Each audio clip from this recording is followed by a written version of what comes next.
Hi, I'm Debbie Georgatos. Thanks so very much for tuning in to my show, America Can We Talk? Today we're going to hit three topics. One, the Texas GOP ruling class exposed. Number two, Bob Mueller speaks, the coup attempt continues. And third, Buttigieg's victim card, Mendacity. And I'll tell you why these stories matter to you. Stay tuned.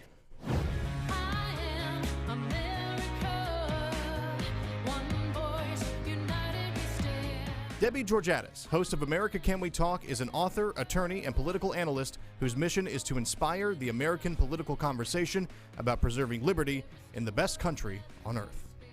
America Can We Talk is sponsored by GC Works, a Dallas-based company performing advanced technology research in the oil and gas industry.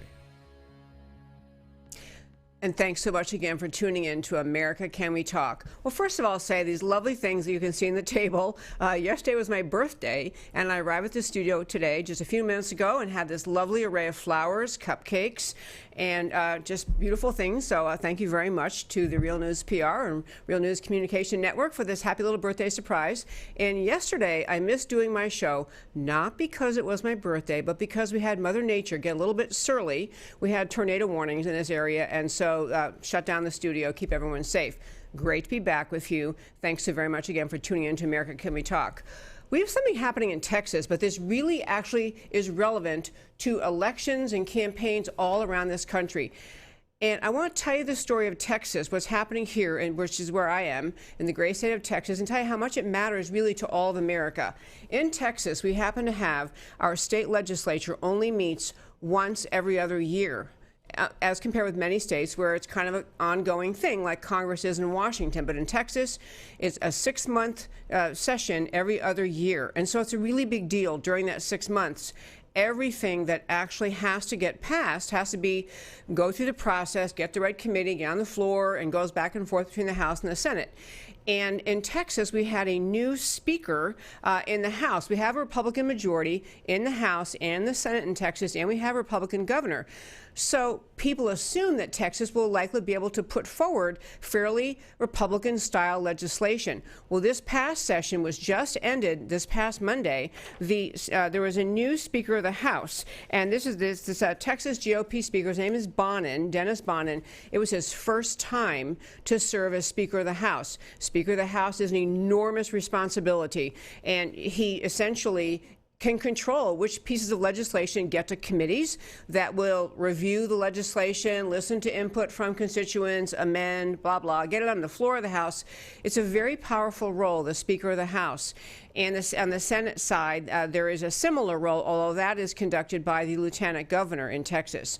But back to the Texas House and what happened. So this legislative session, there were many, many conservative agenda items that did not move forward, did not get passed. I'm going to dedicate a show next week to talking about that. But today I want to talk about what Speaker Bonnen said in an interview, I believe it was yesterday, related to this year and a half we have in between before the next Texas session comes up, before the session 2 years from now. In between those 2 years, every single member of the Texas House will be up for re-election because they are 2-year terms, unlike the Texas Senate, which is 4-year terms. But the Texas House, every single member of the Texas House will be up for re-election. Bonnen said, Speaker Bonnen, Republican Speaker Bonnen, announced in an interview yesterday that he is instituting a policy of banning members, and he means elected Democrat and Republican elected members of the Texas State House. He is instituting a policy banning members from engaging in electoral campaigns against each other, preventing them from endorsing, financially contributing, or otherwise assisting in races against incumbents. And he's not just saying this about the Republican members of the Texas State Legislature. It's not just the Republicans. He is the Speaker of the whole House, meaning he's the Speaker of, there's one Speaker, and the majority party gets to choose their Speaker. So he's the Republican Speaker, but he's Speaker for all. He is putting in place a policy saying no members of the Texas House are permitted in this year and a half before the elections, before the next Texas House meets in 2 years, can engage in campaigns on behalf of anyone challenging an incumbent. whether that incumbent is a Democrat or Republican. So say you're a Republican member of the Texas State House and you know of a great person, you'd love to have that person run and try to represent a district in Texas currently represented by a Democrat. So you might, in normal circumstances, as a Republican elected official, say, yeah, I'm going to get behind, Joe or Sue or whoever it is, to try to get that person to challenge an incumbent Democrat and try to get that Republican, that seat to turn over from Democrat to Republican. This is very common. And even if, as a legislator, you don't get involved in a race like that, people are always asking for your support, your advice. Members of the Texas State Legislature, naturally, because they are politically active, they're tuned into the Texas legislature, they're regularly asked to endorse, to contribute, to speak for candidates. Now, you may wonder what the power is that Bonin has to enforce this policy because, as they say, it can't take away Christmas, but he can make your life miserable in the Texas State Legislature. He can hold back money from your reelection campaign. So he has tremendous power. Everyone in the Texas House knows this. And to be clear, this guy is trying to enforce this against even Democrats who, I'm going to guess, don't really care that much what he thinks. This is on top of a statement that Bonin made just a few weeks ago, or just last week, essentially mentioning some particular Democrat by name and saying, it'd be a really great thing if the Texas legislature turns Democrat. This guy, whatever it was, he'd be a great Speaker of the Texas House. What this says about the ruling class mentality is really the point of today's first five. Number one, this guy, one person, a Speaker of the Texas House, is essentially deciding he knows better than every member of the Texas House, every Republican member, every Democrat member, every elected official in the Texas House. He knows better about whether or not they should get involved in somebody else's campaign. Now, he offered a reason. He said, it gets very divisive, it gets tough. We have these, elections, and we have members who are supporting a primary opponent against some other member, or they're supporting a Republican running to try to take a Democrat seat away. And it makes for acrimony, tension, and not the collegial spirit that people want to see among the legislators. So his argument is, it makes things rough when you get to the legislative session if people have to work together on legislation when they both know that in the off season between legislative sessions that a guy in their committee, a woman in their committee, was actually supporting another person, tried to take their job away. So what Speaker Bonin is saying, this is a ruling, elitist, ruling class mindset. The number one is saying the ruling class knows better. All the club members, all the people who made it into the legislature, they're the club. Everybody else who didn't get elected or who hasn't yet run and who might want to run, everybody else is not part of the club. They're not to be welcomed to the club. They're not to be helped in getting into the club. He is deciding for the legislators in the entire Texas House that he knows better than they do whether the trade-off is worth it. Because some members might say, you know what, this particular guy on the other side, he's so bad, he's so obstreperous, he so opposes my agenda that I want to find someone to run against him.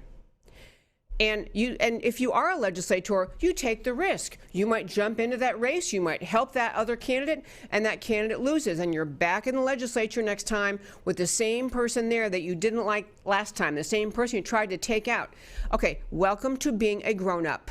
Welcome to being a politician. If you can't take the heat, get out of the kitchen. If you are so frightened by the idea of having to deal with a legislator in the session who you worked against in the off session, don't do it.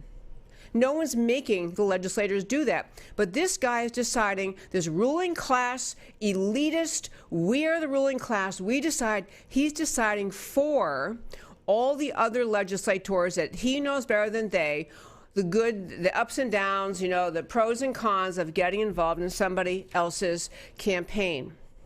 This is a rotten, horrible, un-American, un-Texan idea for this to have, and I so far have not heard legislators complaining about this. Another thing about what this policy is doing, it's really telling the grassroots The activists in both parties, on both sides of the aisle, is telling activists, buzz off. Shut up. Stop working to take out a club member. Stop hassling us. Leave us alone. We have our club here. You people out there in the, especially in the Republican side, the conservative, the grassroots types, they have been unhappy this whole session because the session didn't go very well for the conservative agenda. It didn't go well at all for the conservative agenda. So a lot of people have been talking off, during the session online and social media about, this person, that candidate, this elected official, maybe we should try to run someone against him. This speaker is taking the attitude, telling the grassroots, leave us alone. We are the rulers. You are the peasants. You are the people. You're the common people. Just be quiet. Let the ruling class rule. So this guy, Biden, this is his first session as speaker, and the speaker's race is always very controversial, it's just a highly controversial process. There was a previous speaker here in Texas who was, never, ever fulfilled the conservative agenda, and so it was a big deal to finally get a new speaker in. And I have yet to hear any elected Republicans in the Texas House speak up and saying, you know what, Speaker Bonin, you're wrong. This is a wrong thing for you to say. It's a wrong thing for you to do. I have yet to hear that. I hope I do. I hope I hear some leadership, some leaders in the Republican House saying, you don't tell us whether we can do this. And one last fact, and I'll wrap up the first 5, is this. In other legislative sessions, when Governor Abbott, our Republican governor, when other people, power brokers in the Republican Party in Texas, have not liked the conduct of an elected Republican in the House or the Senate, the powers that be, the GOP, the governor, the Republican Party, they get behind challengers to elected officials all the time. They say, you know what, this person, man or woman, they're off the reservation, they're not following the deal Republicans are supposed to follow. So there is history for people getting behind challenging an incumbent.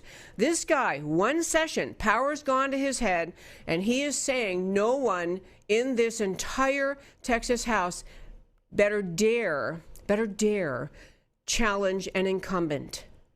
They all get to stay because they're in the club. This is ruling class elitism. It is ugly. It is wrong. And I'm very much hoping to hear some voices on the Republican and frankly on the Democrat side saying, you can't tell us that. You can't decide for us. I hope so, because what you're seeing here, this little microcosm example I gave you, this is what happens in Washington all the time. You have the circling of the wagons around incumbent politicians, Democrat and Republican, where you have politicians clearly not listening to their voters, not following what they promise they do in their campaigns, where you have people trying to work in the states to remove these senators, remove these elected officials and other House members in the U.S. Congress, and you have this ruling class elitism clobbering the grassroots, really clobbering the voters over the head, saying, be quiet and go home now, because we get to tell you who's in charge around here. And that, my friends, is today's First 5. I'm going to turn and talk to you about this. You probably all saw there were remarks, a press conference by Bob Mueller, the now resigned member of the FBI, but the Bob Mueller, who was the head of the investigation, the Spygate investigation. There was remarks by him, and this just warrants so much attention. I will tell you, next week I'm going to dive into where we are in terms of digging out the truth from the FBI for the time period prior to the dossier, the Russian, the FISA warrant, court warrants, the dossier, the whole Mueller investigation thing. We are going to talk next week about what happened prior to that, starting in 2016, and how this is really what Attorney General Barr is digging into and making those people very, very nervous, because he realizes, in my view, Barr realizes that the FBI abused its power. The Obama administration, very high-level people in that administration, were using the NSA database to gather information against their political enemies unlawfully, unethically, and not for the purpose for which that database was created. This was ongoing, and this is what really Mueller and others are worried Barr is going to get to. But Barr's comments today, he held a press conference. I want to start with what he had to say. Barr was I want to start with Mueller, rather. What Mueller had to say this morning. He started out first basically saying why he's making a statement and announcing he's resigning. But here is the first little clip we have of Bob Mueller. 2 years ago, the acting attorney general asked me to serve as special counsel, and he created the special counsel's office. The appointment order directed the office to investigate Russian interference in the 2016 presidential election. This included investigating any links or coordination between the Russian government and individuals associated with the Trump campaign. Now, I have not spoken publicly during our investigation. I'm speaking out today because our investigation is complete. The Attorney General has made the report on our investigation largely public. We are formally closing the special counsel's office, and as well, I'm resigning from the Department of Justice to return to private life. The first volume of the report details numerous efforts emanating from Russia to influence the election. This volume includes a discussion of the Trump campaign's response to this activity, as well as our conclusion that there was insufficient evidence to charge a broader conspiracy. Okay, folks, so you realize again, on the Mueller investigation, two pieces of it. One was this alleged collusion, the conspiracy theory about the Trump campaign and the Russians. And basically, what he concludes there with is this idea there's insufficient evidence to charge a broader conspiracy. He cannot bring himself to say, we could find no evidence of a conspiracy. There was no collusion. I mean, he was forced in, or Trump has been making that conclusion for him. But what Bob Mueller is doing in this press conference and the remarks we're about to play next is imploring the U.S. House to bring impeachment proceedings. He goes on, Mueller goes on after this very, damning with faint praise kind of thing where he's just saying there was insufficient evidence to charge a broader conspiracy. Then he got into talking about their investigation related to obstruction. Again, Bob Mueller. In the second volume, the report describes the results and analysis of our obstruction of justice investigation involving the president. And as set forth in the report, after that investigation, if we had had confidence that the president clearly did not commit a crime, we would have said so. We did not, however, make a determination as to whether the president did commit a crime. It explains that under long-standing department policy, a president cannot be charged with a federal crime while he is in office. That is unconstitutional. Even if the charge is kept under seal and hidden from public view, that too is prohibited. The special counsel's office is part of the Department of Justice, and by regulation, it was bound by that department policy. Charging the president with a crime was therefore not an option we could consider. First, the opinion explicitly permits the investigation of a sitting president because it is important to preserve evidence while memories are fresh and documents available. Among other things, that evidence could be used if there were co-conspirators who could be charged now. And second, the opinion says that the Constitution requires a process other than the criminal justice system to formally accuse a sitting president of wrongdoing. Okay, folks, you have to realize what he's saying. Mueller is begging the Democrat-controlled U.S. House to bring impeachment proceedings against President Trump. There's so much to take apart and just unpack about this statement. It's really important to understand what a nasty, malicious, ugly, ugly thing Mueller did in those remarks this morning, or yesterday morning, this morning, whenever it was. First, he essentially says, well, we couldn't charge President Trump because you can't charge a sitting president with a crime. So he's saying maybe Mueller and the team found enough to prosecute Trump, to justify prosecuting President Trump, but they just couldn't do it because, after all, you can't prosecute a sitting president. And this is on the advice of the Office of Legal Counsel, the OLC. Understand that Mueller told Attorney General Barr at least three times, that his decision not to charge President Trump with a crime had nothing to do with the Office of Legal Counsel opinion about whether or not a sitting president can be charged with a crime. Mueller told Barr that three times, that the decision in the Mueller report not to charge President Trump with something was not in any way based on the Office of Legal Counsel opinion that you can't charge a sitting president. So now he's in front of the camera saying, now, I mean, he's implying the entire reason they did not bring something forward against President Trump was because they really weren't allowed to do that. And so he's saying, he goes on to say, so there are other remedies. In fact, he also goes out of his way to say, you know, we didn't say he didn't commit a crime. In fact, he said, I thought if we had thought he didn't commit a crime, he would have said so. So he is, after $35 million, 2 years, 20 lawyers, hundreds and hundreds of subpoenas, thousands of hours of depositions, can't find a darn thing, simply cannot let this go. If you need any further proof, Mueller is part of this deep state determination to take President Trump out. It is this press conference. It is this willingness of Mueller to plant seeds for the House members, take statements they can extrapolate. And of course, all the usual Trump-hating Democrats in the U.S. House have statements out and tweets out and clips out saying, yeah, man, you know, you see, Mueller told us. I mean, he's practically saying he couldn't clear President Trump.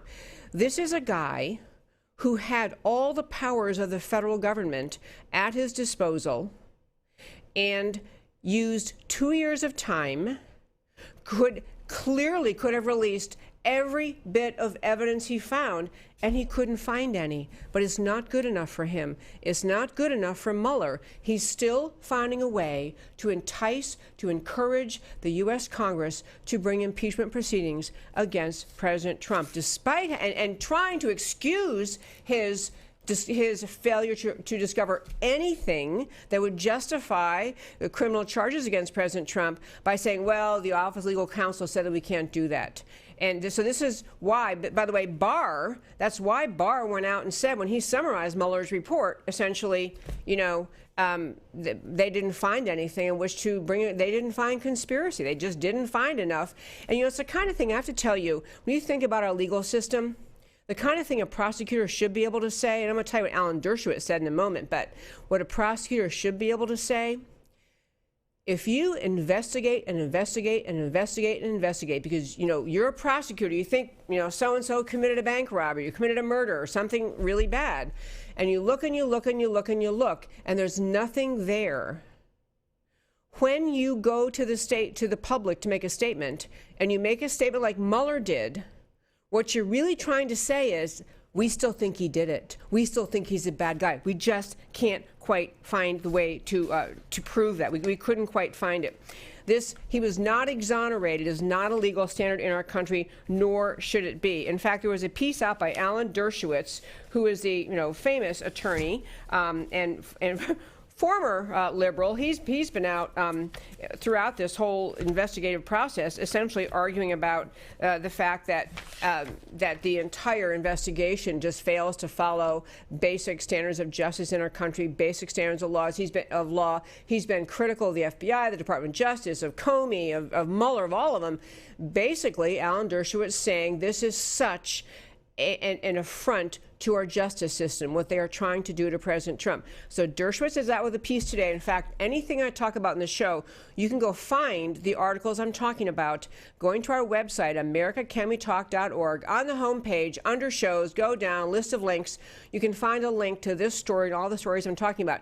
But to really clear what Dershowitz is saying about how bad Mueller is, in fact, the title of Dershowitz's article is "Shame on Robert Mueller for exceeding his role." And his basic point is, back at the time, in fact, he makes reference to the time that when the FBI was investigating Hillary Clinton and the email thing, and the FBI just could not bring itself to charge her, to point out she violated federal law in the way she set up her private email server, endangered national security secrets. But Comey, who is the FBI, they're investigator, they're not the DOJ, they're not the prosecutor, but he comes out and says, this is a few years ago now, came out and said, no reasonable prosecutor would prosecute Hillary Clinton in these circumstances. So he's basically exonerated her when it's not his role, wasn't Comey's role. Dershowitz starts his article with that, reminding us that happened, and then saying what Mueller did in that little clip you just saw was far, far worse. Was worse than what Comey did, exonerating Hillary. What Mueller did today was egregious, according to Alan Dershowitz. And he just says, until today, this is Dershowitz, I have defended Mueller against the accusations that he is a partisan. I did not believe that he personally favored either the Democrats or the Republicans, or had a point of view on whether Trump should be impeached. But I have now changed my mind. This is Alan Dershowitz speaking. I have now changed my mind. By putting his thumb, indeed his elbow, on the scale of justice in favor of impeachment based on obstruction of justice, Mueller has revealed his partisan bias. He has distorted the critical role of a prosecutor in our justice system. And again, I want to remind you, because there was no collusion, no conspiracy between Trump and the Russians, the whole idea of obstructing justice is a farce to start with. And by the way, what the investigators, the Mueller team, was really trying to point to as obstruction of justice was a conversation in the Oval Office about, including President Trump, about whether he should fire Mueller. He wanted to fire Mueller. Who wouldn't want to fire Mueller in Trump's position? But McGahn, his attorney, and others just talked him out. It's not a good idea, probably not politically wise. Trump had the legal constitutional right to fire Mueller. That idea that Trump discusses the question of whether he should fire Mueller is what the Mueller team is hanging their hat on as obstruction, that Trump dared to consider that this witch hunt against him was hurting his presidency, was evil, was wrong, was unjustified, and he wanted to do something about it. What they're really saying is, how dare President Trump defend himself? How dare President Trump be outraged? How dare he point out that we have ruined or tried to ruin the first 2 years of his presidency on a fake witch hunt, a cooked-up dossier, cooked up by his political opponents, used unlawfully to get warrants to continue spying on his campaign, and Trump had the nerve to be upset about that? That's what they're calling obstruction. It's true lunacy, which leads to what President Trump had to say today. He, leaving the White House, made some remarks, as he often does. He's scooting out the door to get on. Actually, he was flying out to Colorado to make to give the graduation, the commencement speech at the Air Force Academy. He had a few remarks about Mueller's speech this morning, and here's just a little clip of Trump. If you look, this was all about Russia, Russia, Russia. They don't talk about Russia anymore because it turned out to be a hoax. It was all a hoax. And then they say, gee, he fought back. Isn't that terrible? He fought back. Of course I fight back, because it was a false accusation, a totally false accusation. And it's a disgrace. And it's a very sad period for this country. And I think in the end, I will consider what's happening now to be one of my greatest achievements, exposing this corruption. Do you think they're going to impeach you? I don't see how they can, because they're possibly allowed, although I can't imagine the courts allowing it. I've never gone into it. I never thought that would even be possible to be using that word. To me, it's a dirty word, the word impeach. It's a dirty, filthy, disgusting word, and it had nothing to do with me. So I don't think so, because there was no crime. You know, it's high crimes and, not with or. It's high crimes and misdemeanors. There was no high crime and there was no misdemeanor.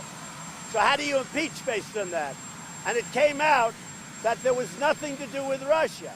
The whole thing is a scam. It's a giant presidential harassment. And honestly, I hope it goes down as one of my greatest achievements, because I've exposed corruption. I've exposed corruption like nobody knew existed. Okay, this is why Trump supporters love this guy, because he, you know, in fact, I saw some of the commentary right after President Trump's remarks this morning, people saying, oh my gosh, he shouldn't talk that way, he should be genteel, he should be polite. You know, you've been falsely accused for 2 years of something that just your political enemies made up. And you finally, the public sees the Mueller report, they realize there was no collusion, they realize that the entire thing was cooked up, he was framed. I don't even like the word witch hunt anymore, because the witch hunt has, even hoax has kind of hoax especially has like a playful, you know, a big hoax. We duped him into showing up at the restaurant and it was a surprise party or something. This was a frame up. This was a coup attempt. This was an effort to remove the duly elected president because they don't like him. Because he ran on draining the swamp, and they are the swamp. Because he ran on returning the power in this country to the people and to responding to what the people want instead of the ruling class elite wants to do. So, back to Trump.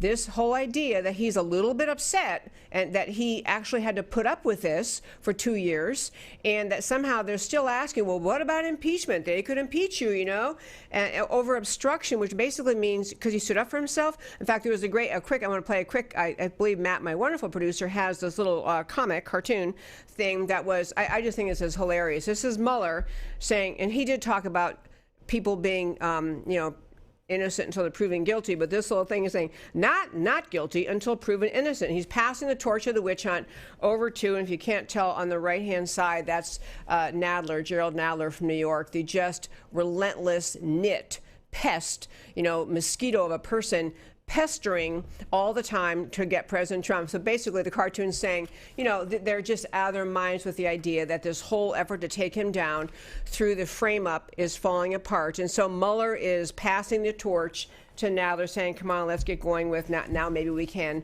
bring this guy down through impeachment. These are extraordinary times, people. They really, really are, in terms of what we are going to demand of our elected officials, what we're going to demand of our justice system, what we're going to demand of Attorney General Barr, who's really, really now in the hot seat. He is friends with Mueller. They have been through a lot. They are pals. They have worked together in different ways for decades. So Barr has the job of digging in the FBI, in Department of Justice, understanding who cooked up this frame-up, who cooked up this coup, who committed crimes along the way, and Mueller is hoping somehow that that won't happen. And Mueller, by the way, just to give you a little hint for next week, a little tease of this story, Mueller, who ran the investigation, who was in charge of it, he was in the middle of this whole, inside the DOJ, inside the FBI, pinging the NSA database unlawfully. He was among the early people cooking this up. And now he's the one that gets to investigate, and then the one still trying to get rid of Trump through this passing the torch to Nadler and the impeachment folks. Okay, anyway, you can't hardly make this stuff up. Okay, and that, my friends, is the situation with Mueller in Washington today. I'm going to turn, and the last story today I want to talk about this presidential candidate, Pete Buttigieg. And you likely know he is the former, in fact, he might still be the mayor of South Bend, Indiana, but he's running on the Democrat ticket for president. He's running to become, he wants to get the Democrat nomination for president. I think there are 23, 24 candidates, so it's a huge field right now. But one thing that Buttigieg has been doing, and I haven't commented on it yet, but I just couldn't resist planting this seed to ask you to think about this idea. So Buttigieg is gay. He has a husband, And so he and his husband are frequently the topic of commentary and frequently the topic of Buttigieg's remarks. He is he's not just, he is gay and I believe married to this gentleman named Chasten, Chasten is Buttigieg's husband. Chasten used to be Glesman and now it's Buttigieg. But what has come out I wanted to share with you is this. I have sensed many times in listening to Buttigieg speak that he is using his lifestyle, his being gay, as a victim card. He's playing the victim card. He's being the victim. He is describing his life as being a victim and his life with this man who is now his husband.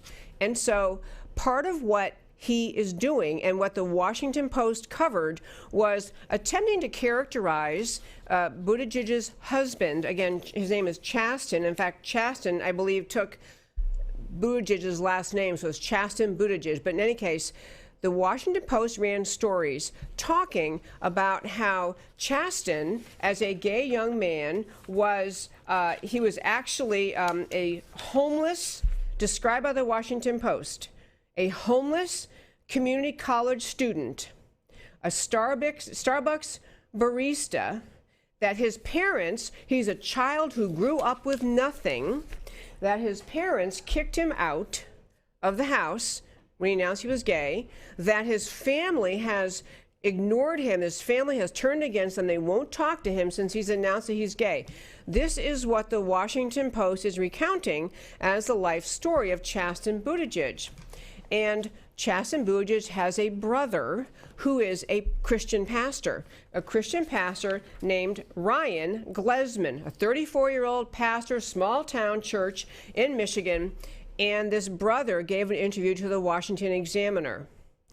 And the brother, this Christian pastor brother, really, really blasted Buttigieg for what he is calling lies the Buttigieg campaign is telling about the lifestyle, this life in which Buttigieg's husband Chasten grew up.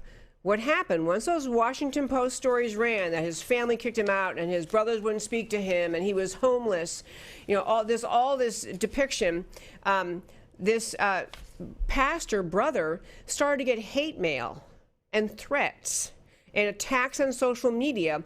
How dare you pick on Chasten? How could you be so mean? How could you be so intolerant? Christian intolerance, blah, blah, blah. So this guy, Ryan, the pastor brother of Buttigieg's husband, gave an interview and said basically this. Number one, no one was surprised in our family. No one was shocked when Chasten came out as gay. This was not news. I mean, it was kind of something they had implicitly understood. Number two, Ryan, this brother, has been very generous toward Chasten and inclusive toward Chasten and Chasten's past boyfriends, other men that Chasten brought into his life. Ryan has included in their family that this pastor brother, Ryan Glesman, went to a baseball game just like 2 years ago with Chasten and Pete Buttigieg. Point is, he socializes with them. The family did not kick him out. Chasten decided he was having a troubled time. He moved away from the family, but the family didn't kick him out. This pastor saying, we include him. And he said, just saw him a year ago at the grandmother's funeral. They hugged, they talked at the grandmother's funeral. The point is, this whole victim card mentality is being played up by Pete Buttigieg for political purposes, for the purposes of his political campaign. Because on the left, being a victim makes you more electable. It is an appealing way to present yourself to the Democrat electorate, to say, well, I'm a victim. I can't believe how much of a victim I am. So and he also said, what are they talking about? It grew up in poverty. The kid had a car, he had car insurance, he had a cell phone. He said it's not even true that they were poor. They were normal. I don't know if he uses middle class or lower middle class family, but they were not poor. But the entire depiction of Chasten, the husband of Buttigieg, of being poor, being kicked out by his family, being chastised, being excluded, all false. Now, this pastor does say he'd never vote for Buttigieg because he doesn't believe what the Democrat stands for, doesn't like his position on border security, doesn't like his position on the Supreme Court justices, doesn't like a lot of his views. And this brother, Chasten, even this brother, Ryan Glesman, even said, you know, I'm a Christian pastor, so yes, you know, I embrace traditional biblical views related to marriage. Okay, I do. But I still love my brother. I still love my family. I still love my friends. I do not reject any of them. So this idea, and this is kind of closing on this point before I want to get to our story I'd like to tell you about the end, where I tell you about why it all matters to you. This effort of Pete Buttigieg to play the victim card as a gay man. In fact, it's been, when I say I don't like other comments he's made, he does this in attacking, Pete Buttigieg does this in attacking Vice President Pence. Pence was the governor of Indiana at the time that Pete Buttigieg was and is the mayor of Fort Bend. They know each other. They've worked together. They don't agree on policy all the time, but they've worked together. He has been friendly toward him. They have been political allies working together. Not in the same political party, but in the same state, working on things. The point is, it is the intolerance, the vitriol is effusing from Pete Buttigieg's mouth. The intolerance, the vitriol, the name-calling is coming out of Buttigieg, not out of Mike Pence. But Mike Pence, every time he tries to make a speech, he has to get this idiotic criticism by Buttigieg of intolerance and meanness and all these other words that Buttigieg throws out. He's trying to play the victim card, and it's wrong. It is dishonest. I am not saying that it's easy to be gay in America. I understand that, and most people I know have people in their families, among their close friends, their business colleagues. All of us have connections and contacts with people who live the gay lifestyle and who are maybe married to someone. We all have this, social contacts that way. But the left tries to say, you either 1,000% embrace everything the LGBTQ agenda pushes, or you're a hater. You embrace same-sex marriage in the same way as as traditional marriage, or else you're a bigoted hater and homophobe. But the fact is, there aren't just those two choices. You can be a Christian American who believes in the biblical description of marriage and still treats your fellow man with respect, with dignity, with fairness, that you understand they have the right as adults to live their lives in the way they choose, and to not have that lifestyle be perpetually attacked. There is intolerance on both sides on this. There is intolerance on the Christian right. Some of the extreme vitriol against same-sex marriage is, it can be very troubling and off-putting. But the vitriol coming out of the American left is just as angry, just as intolerant. In fact, the intolerance problem on this issue, the intolerance problem lives on the American left, lives on the Buttigieg side of things, where nobody can say anything that they don't agree with related to marriage without being attacked as homophobic. And we can't move forward with this distinction. We can't move forward with that attitude coming from the left. It's the same attitude the LGBTQ advocates have with respect to transgenderism, with respect to drag queens doing story hour for kindergartners in public libraries. The attitude of, you must accept everything advocated for by the LGBTQ agenda, or else you're a homophobic hater. And this is not okay in America. There's no way to get to peaceful coexistence. There's no way to get to a peaceful society if the left is telling us you have to agree with everything we say, no exceptions allowed.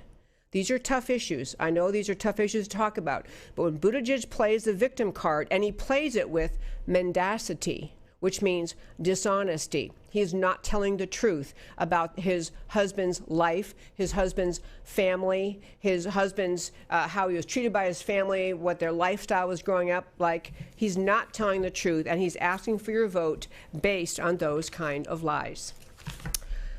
And now I want to turn in the very few minutes we have left in the show today. I love doing the end of the show talking about why the stories I talk about matter to you. First, back to the first story from today. The ruling class in GOP in Texas exposed. This Texas Speaker of the House, Bonin, he is valuing incumbent protection and comfort dealing with each other in the legislature over respecting the will of the people and the vigorous debate of ideas in campaigns. This is ruling class elitism. There's no place for that in Texas or in America. And this is a path that's going to hurt the GOP. It's a path to blue state Texas. Next slide, please. Mueller continuing the coup. Mueller's conference today was just part of the ongoing coup, part of the ongoing frame-up. Mueller's was an unobstructed investigation into a crime that never happened. There was no collusion. There was no conspiracy. Not only did the crime not occur, but the evidence is now accumulating to show the crime was itself manufactured by the CIA, Department of Justice, FBI. It was a frame-up. Mueller was in the middle of it. Next on Mueller, this is continuing the coup, why it matters. He promoted impeachment of Trump in those remarks we heard today. Despite agreeing there's no collusion. This is the coup continued. Mueller's conduct, his words, is the coup continued. And also he announced today, we didn't even get this, he announced he's not going to testify. That, I'm done. Everything I have to say is in my report. I'm done talking. He doesn't get to decide that. Now, the House is not going to make him testify because the Democrats run it, and apparently the Senate isn't either. But we cannot let Mueller just say, I've done my job, I've done the report, we're done, no more talking, you can't talk to me. Accountability for the corruption inside the FBI can't happen unless we hear from Mueller. That accountability has to happen. And last, on Buttigieg's mendacity, why it matters to you. Buttigieg is playing the victim card. He and his husband were not ostracized by family members, and claiming they were feeds the left's false narrative. He's doing the same thing to Vice President Pence. The very few Americans or Christians that hold hateful attitudes, it is very few Americans or Christians who hold the hateful attitudes that the left screams about all the time. But claiming to be a victim of hate, it actually hurts our nation's fabric and our culture. Voters should not reward Buttigieg is how you say his name. Voters should not reward Buttigieg's mendacity on this issue. And that, my friends, is America Can We Talk for today. I'm Debbie Georgatos. I'd love if you would like my page on Facebook, share this show, subscribe on YouTube, email me at americacanwetalk@gmail.com, and tune in every day because Monday through Thursday, 3 p.m. Central Time, because here I always talk truth about America, and America matters. Talk to you Monday.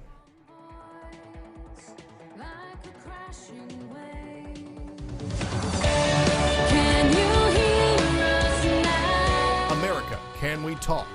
Truth about America. Can you